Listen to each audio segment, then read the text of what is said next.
Greetings, Duelist! Welcome to the Salamangreat Archetype Breakdown.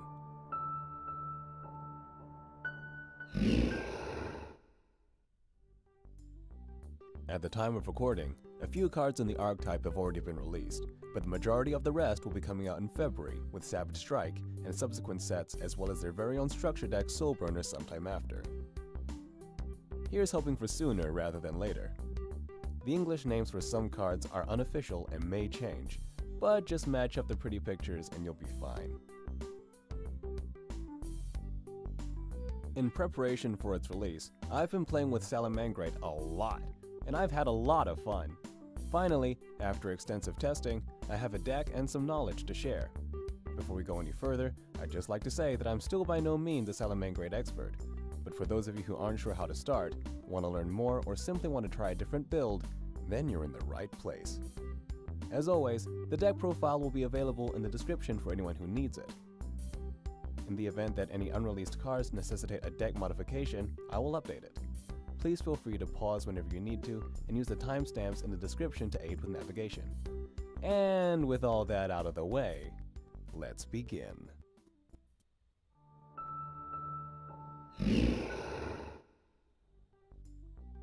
Salamangreat is a link-based archetype consisting entirely of Fire Cyberus monsters. The archetype focuses on summoning extra deck monsters by using a monster of the same name as the material, either for link, fusion, or ritual summoning.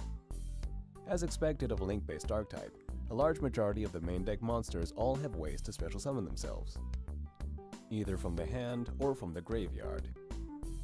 There are a lot of cards in the archetype, so in the interest of efficiency, instead of listing them off one by one, I'll provide details as we go along. Also, there are a lot of cards in the archetype that I've opted to leave out of the deck, and of course, I'll provide my reasons for doing so afterwards.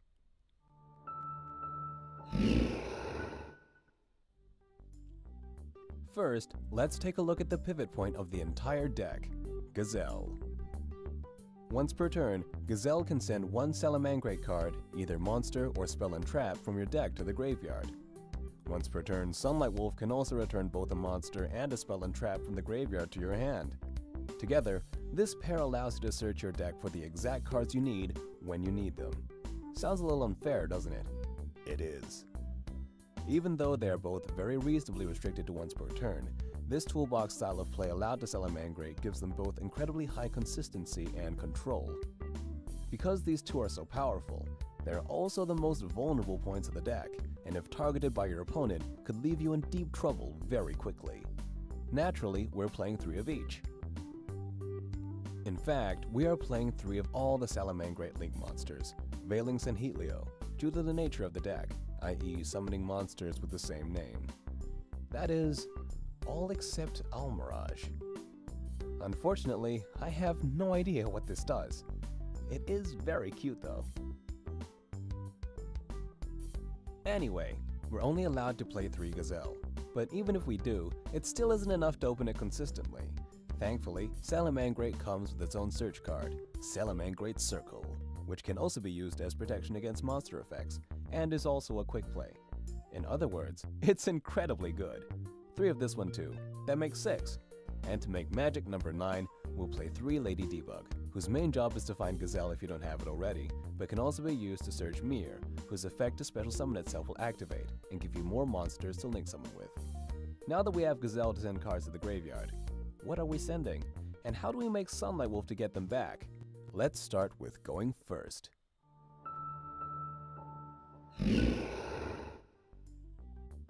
Going first, as well as establishing a field, we're trying to set up some disruptions for our opponent. And for that we have 2 cards, Salamangreat Roar and Salamangreat Rage. Cool names, right? Let's take a look at Roar first. This is Salamangreat's very own counter trap, and of particular importance is its incredible ability to set itself from the graveyard. All we have to do is link summon a monster using a monster of the same name as material. It will be banished after leaving the field, but not before doing its job. If we return it to the hand with Sunlight Wolf or set it with Falco, it won't have to be banished immediately either. We can only activate 1 Roar per turn, so ideally for our first turn, we will have one of these. We have 1 negate now, but Yu-Gi-Oh! As a game has progressed to the point where 1 interruption might not be sufficient to dissuade some more resilient decks from establishing a strong field regardless. so let's take a look at Salamangreat Rage. Salamangreat Rage has two effects. The first effect is single target destruction, which is already nice, but we're more interested in the second effect. If we have a monster that was link summoned using a monster of the same name as material, we can destroy cards up to that monster's link rating. That means if we have a Sunlight Wolf, we can destroy up to 2 cards. If we have a Salamangreat Rage and Roar in our first turn, then we can negate 1 card and destroy 2. That's some significant disruption if I've ever seen it. Now, let's make that Sunlight Wolf. Sunlight Wolf requires 2 fire effect monsters to summon, and would require another one to get a second effect if not for the field spell Salamangreat Sanctuary, which allows us to summon another Sunlight Wolf with just our existing one as material. The field spell in question can be searched by our link 1, Phalanx, which we summon on our way to Wolf. However, to activate the effect to return a monster back to our hand, we will need to special summon a monster to a zone that our Sunlight Wolf points to, so it's important to remember to leave it open. So, all we need are 2 monsters and a special summon to get the most out of our Sunlight Wolf. I'm afraid you'll simply have to take my word that this monster lineup opens reliably most of the time, although sometimes you have to get a little creative. Here are some basic guidelines you can follow for Salamangreat combos until you become familiar enough with the deck yourself. First and foremost, if you don't have Gazelle, find it. After that, you have 2 main choices to make, using Gazelle to send a monster or a spell and trap. If you have all the spell and traps you want in the hand, send a monster to the graveyard that can special summon itself to establish a field. If you have neither, it may be an option to send Gift, the most passive of the 3 traps but the safest if you only have access to 1. With regard to what monster to send, again you have a choice. If you need more materials to make a Sunlight Wolf, you'll need to send either a Spinny or a Foxy. Usually you'll send Spinny, unless you need to destroy an opponent's face-up spell or trap, or you need to discard a monster to further the combo. Now you can use your level 3 monsters to Exceed summon Mirage Stallio. From here, you're free to summon whatever you think is most appropriate. A particularly useful combo is to summon Meer, as when you use Stallio as link material, you can return the Meer to the hand, and subsequently special summon it to a zone your Sunlight Wolf points to. If you already have the materials necessary in your hand, you aren't restricted to sending a level 3. You can send Falco if you have our spell or trap in the graveyard, or you can send Jaguar to special summon itself to a Sunlight Wolf zone. It also sets up for your next turn, being able to return your used link monsters to the extra deck. I'm playing 3 Roar and 3 Rage, so that I can open at least one of them as often as possible, the other which can be searched, giving me the highest chance of opening both. To aid with opening a spell or trap more often, I'm also playing 3 Foolish Burial Goods. This is to relieve some of the pressure on Gazelle to search everything on its own, which can then be used to search other important cards and combo pieces. However, if you open neither, the draw effect of Salamangreat Gift can help reset your hand instead of hoping that one negate, Roar, will be able to prevent your opponent from making a meaningful play. I'm playing 1 Gift because it's a continuous trap and of course, very searchable. Salamangreat is incredibly consistent, but I admit there are games where I open less than optimal. In these situations, try to do as little as possible. Try to have a Phalanx in the graveyard to protect your things, try to keep a link monster on the field.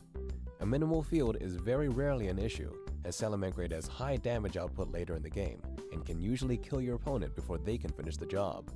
Usually in 1 turn. I've said a lot, but it's easier to show rather than tell, so let me show you what an ideal first turn might look like.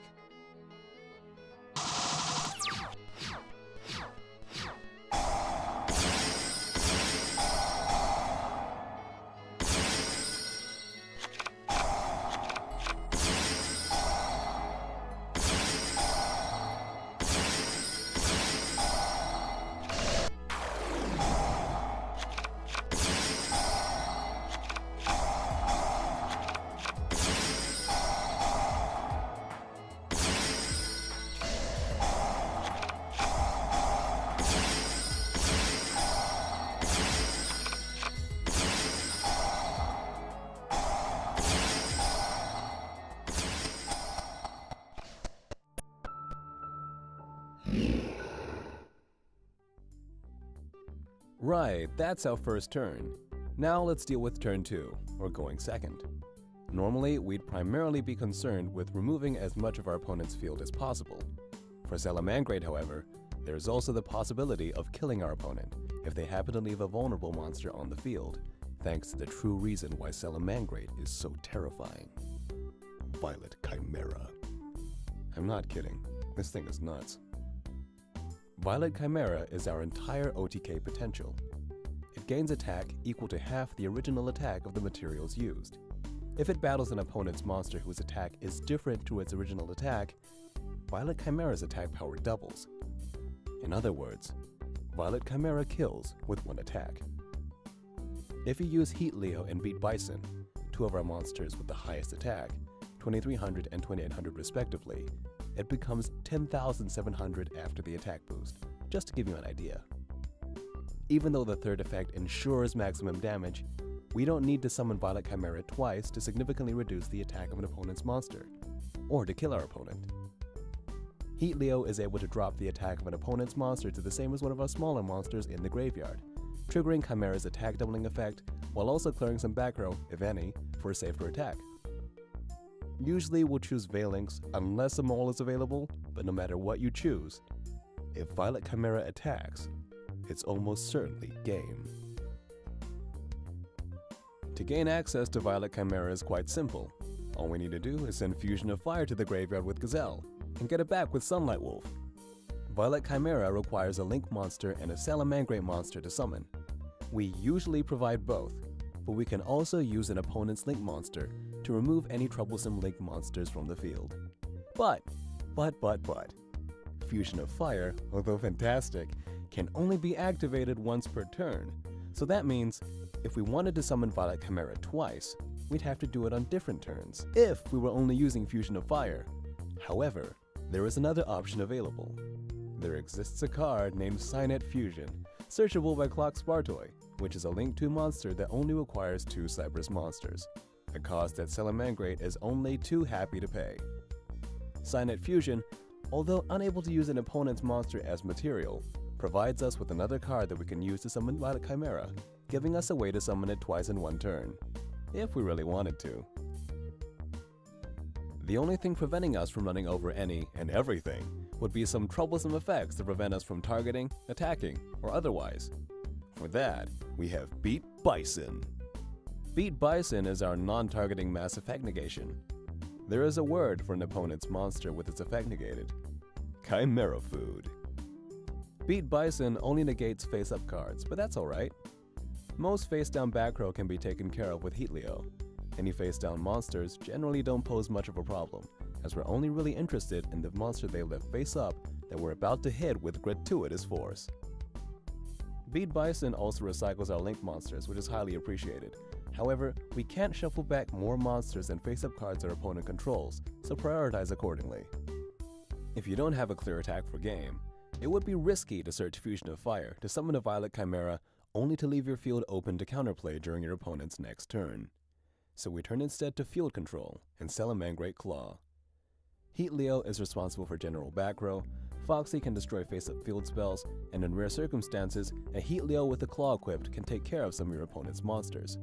At the very least, between Claw and Phalanx will make your Link monsters very difficult to remove. Against more defensive decks, the piercing effect is invaluable as well. If Heat Leo was big enough, it would be devastating with a Claw. Unfortunately, the largest it can make itself is 2800 by targeting a Beat Bison or Chimera in the grave.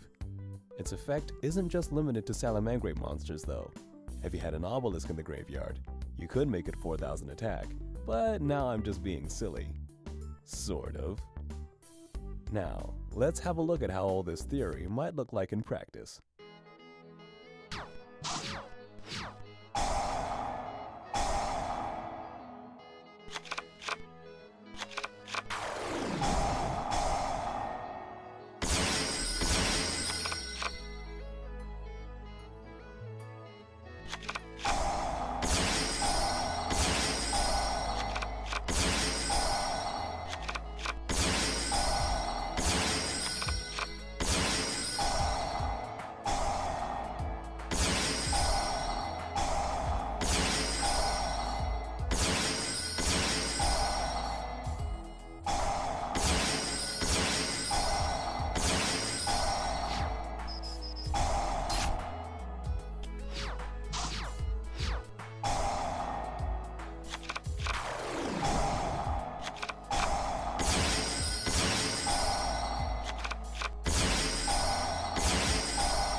Even though Salamangreat is ridiculously strong, it's not unbeatable, especially if you play like me. It too has its fair share of weaknesses. By the way, I'm terrible at sighting, so please keep that in mind. As I briefly touched on before, Gazelle and Sunlight Wolf are required for you to do anything meaningful, and if they're stopped, everything is stopped.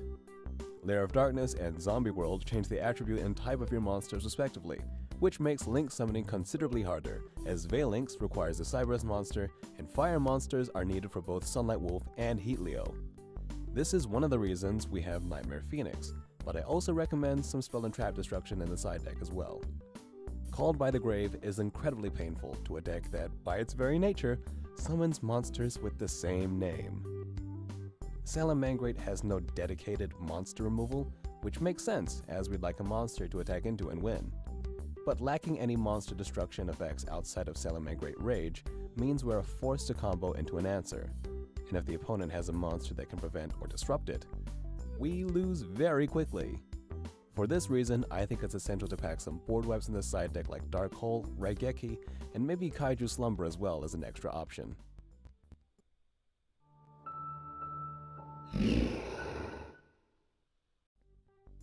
Now, let's talk about the stuff I didn't include. Arrow. I have no idea what this is for. If it's special summoned to your field, even if you target the largest possible monster, beat Bison, it would still only be 2800. In other words, highly removable. It also gives us life points, which may be useful against indirect damage, but it's impractical, especially as a level 5. Sure, you could summon this to a Sunlight Wolf zone, but even then, this has very limited usefulness. I've elected to leave Foul out of the deck because it's a great special summon, but the rest of the monsters can do the job with or without it. It does have a useful effect that can send a monster from your hand to the graveyard, but it requires your opponent to have a set card.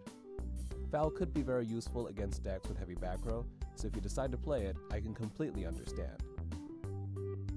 Wolvie has been left out of the deck simply because I don't think its effects require it to be in the graveyard first, and it serves only as an extra material. It does bypass Sunlight Wolf's summon limitation by indirectly returning monsters to the hand and extra deck, allowing them to be summoned while Wolvie eats the restriction, but I feel like it's just an extra card I'd rather not play.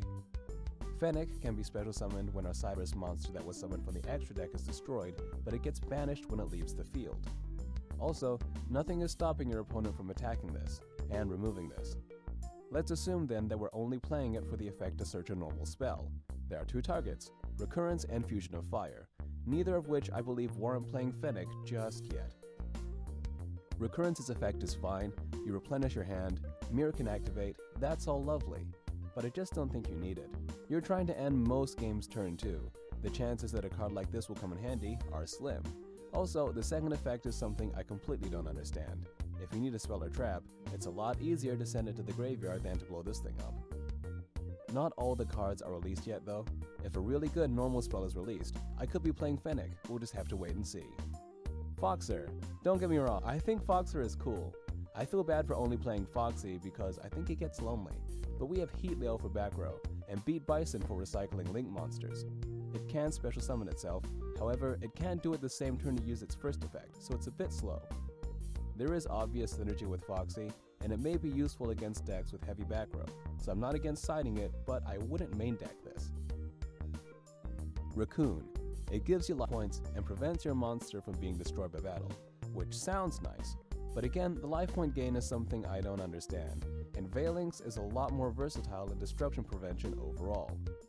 Salamangreat Emerald Eagle. The problem with this is that it's a ritual monster, and requires having the monster and the spell in your hand to summon it. The effect overall is incredibly lackluster, especially compared to Violet Chimera, which only requires one card to summon. Not to say that it isn't playable, there's a build for it somewhere I'm sure. Salamangreat Bun Bun is so cute! But weak sauce. In this version of the deck anyway, I feel like Bun Bun belongs in something else, but I just haven't decided what yet. There's still a lot I don't know about Salamangreat yet. Things may change drastically, it's hard to say. As for potential, I feel like there's supposed to be something that makes the life gain make a bit more sense because at the moment, I honestly am at a loss. I feel like a Salamangreat deck that mills would be incredibly fun. There are plenty of graveyard effects, the only thing you'd need is a Salamangreat monster on the field. Bun bun. I'm not sure how splashable Salamangreat is. I'm sure it's very possible though. Salamangreat needs very little to get going. I'm still very new to Link summoning, so I'm not sure exactly how to go about it just yet. Salamangreat is the first Link deck to pique my interest, most likely because it's insanely strong. I'm still testing this deck, so main things I'm iffy about are Salamangreat Claw, Gift, and Cynet Fusion. The issue is that they're technically correct, but I can't shake the feeling there could be something better I could be playing instead, like Foolish Burial maybe. Other than that, some great normal spells or a really strong main deck monster are all really cool things to fantasize about. As a final note, this entire video is just what I personally think about Salamangreat. It might not be what you think, it might not even be remotely right. So I encourage you to practice and experiment with the deck yourself, and let me know anything I may have left out, or if you can explain the cards that don't understand to me, I'd really appreciate that too. I hope you have plenty of fun, Duelist. Until next time.